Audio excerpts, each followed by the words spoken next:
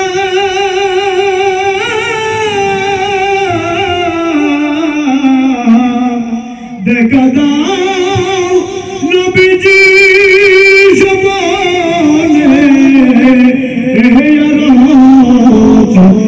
আপনার চরণে আনবে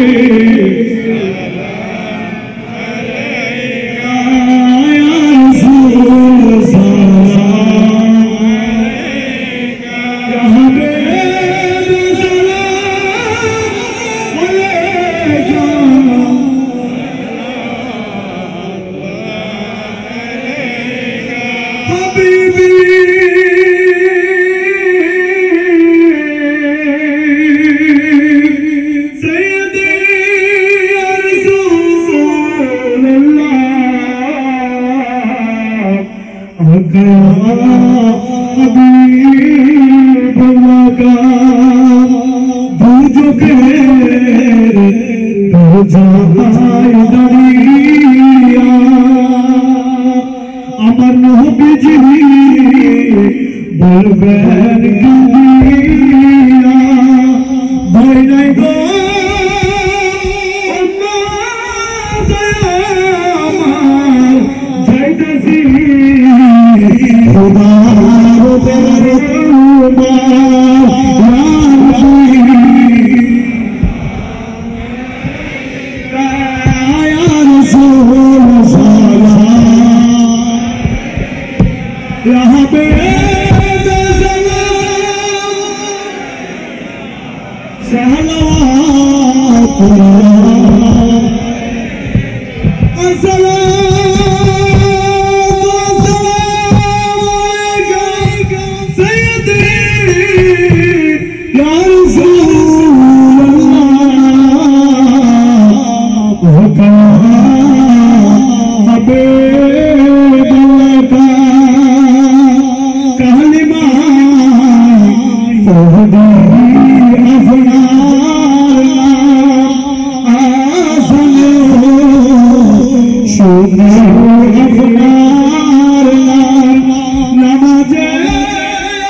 তোমার দ্বার দে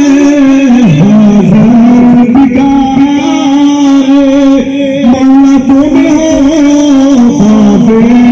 কন্দারে তুমি হো মুক্তির জানি আয়েশা হে বন্দারে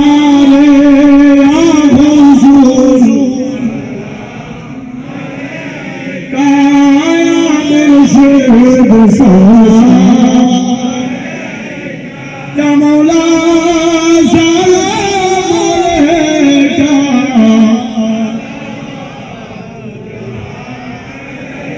Ahle Nabi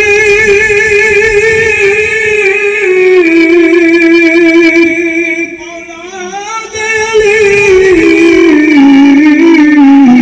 Sahabaye kiram Munadir Ajmeri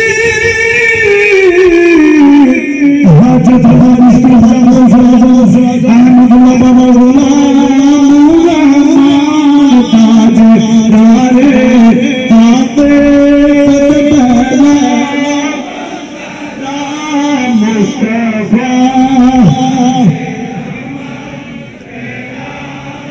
सारा हमें बचले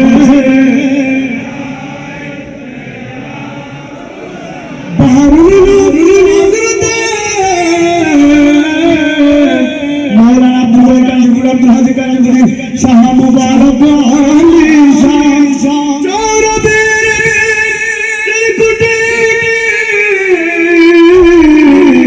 आका तैयब शाह आशिक मुस्तफा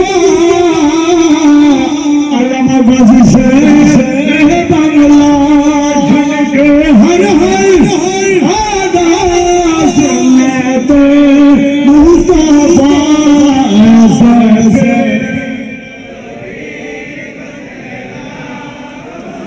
नाम मुस्तफा चले नाम समय बजने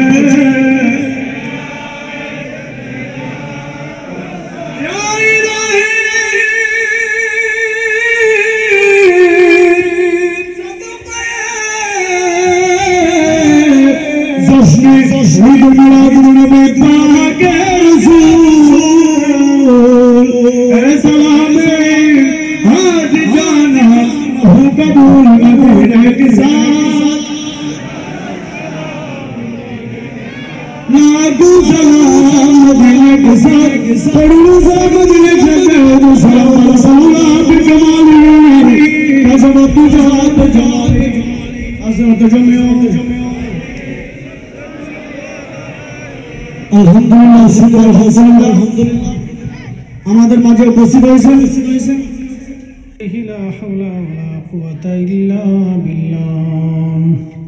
আল্লাহ পাকের হুজুরে হাত তুলে সকলে বলি আল্লাহুম্মা আমিন।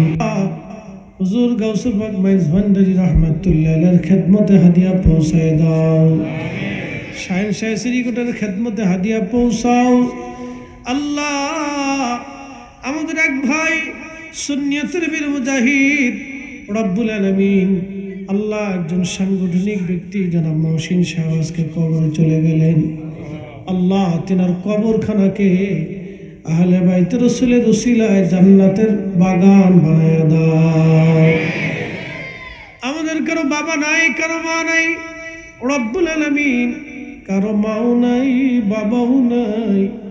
আল্লাহ আব্বা আম্মার কবরে আর আযাব দিও না। আমরা আব্বা আম্মার কবরে তুমি মাহফিলের সওয়াব পৌঁছায় দাও। আল্লাহ তাদের কবরগুলি গুলজার বানায় দাও। রব্বুল আলামিন হাত বাড়াইছি, নাসিরউদ্দিন ভাই অসুস্থ আছেন, আর একটা বাচ্চা অসুস্থ। রব্বুল আলামিন আমাদের জনাব বাদশা ভাই তিনি দোয়া চেয়েছেন একটা মনের আশা সন্তানের জন্য, ছেলের জন্য। রব্বুল আলামিন তুমি আল্লাহ দয়া করে তোমার ওলিদের উসিলায় মাহফিলের উসিলায় আমার ভাইয়ের মনের আশা পুরা করে দাও। রব্বুল আলামিন আব্দুল সাত্তার ভাই অসুস্থ আছেন, এমন করে যত ভাইরা বোনেরা অসুস্থ বিভিন্ন রোগে আক্রান্ত আল্লাহ শেফা আজলা কামেলা নসিব করে দাও। অনেক যুবক ভাইগুলি মাহফিলের খেদমত আঞ্জাম দিয়েছে, আল্লাহ আমার যুবক ভাইদেরকে কবুল করে নাও। মুসা নবীর করছ গো দয়া আল্লাহ, তোর পাহাড়ে ডাকিয়া আমারে নি করবা গো দয়া আল্লাহ, মদিনাতে নিয়া গো আল্লাহ মাফ করছনি। আল্লাহ মাহফিল তুমি কিয়ামত পর্যন্ত কবুল করে নাও। এলাকার ঘরে ঘরে সুন্নিয়ত কিয়ামত পর্যন্ত জিন্দা করে রাখো আল্লাহ। আলহামদুলিল্লাহি রাব্বিল আলামিন, আসসালাতু ওয়াসসালামু আলা রাসূলিল কারীম।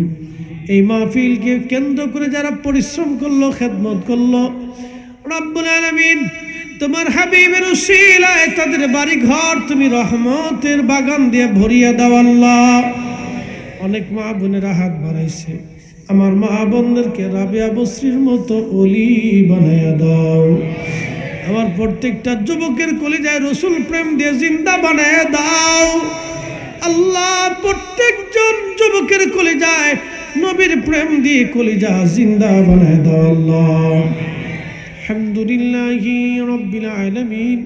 বিদায় তো দিবা সাকারাতের সময় মধুর জবানে জারি করা মধুর কালেমা লা ইলাহা ইল্লাল্লাহ মুহাম্মাদুর রাসূল।